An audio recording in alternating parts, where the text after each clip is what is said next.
mar walba Allah ayaa mahadda iska leh. Inaad mar walba Allah subxaanahu wa tacaala ku mahadiso oo aad ku shukriso ayaa waxa ay keensanaysaa inuu Allah subxaanahu wa tacaala kuu siyaadiyo.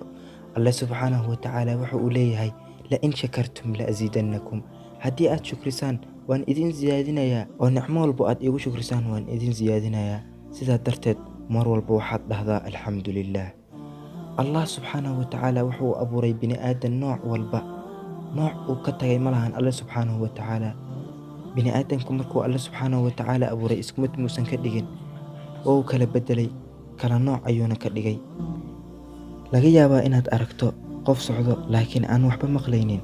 Laga yaabaa inaad aragto qof aan socon karin, qof dhagool ah, qof indhool ah, qof curyaan ah aan socon karin, qof gacmo la'aan ah, qof waalan. sidaa darteed markaad aragto qof dhibaysan mar walba waxaad dhahdaa Allah ayaa mahadda iska leh. Allihii iga caafiyey qofkaan dhibaysan, dhibkiisa oona iga fadilay wax badan oo khalqigiisa fadilid ma asiibi doonto buu dhahay nebiga sallallahu calayhi wasallam dhibaatada qofkaa haysata.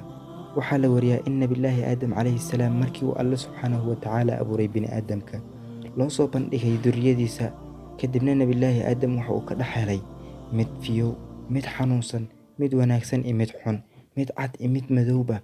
dhammaan markii uu ku arkay bini'aadamka noocyadiisa ayaa wuxuu u dhahay nabillaahi aadam calayhi salaam yaa rab hal sawayta baynahum. Allahyow maxaad u simi weysay dhexdooda kulligooda.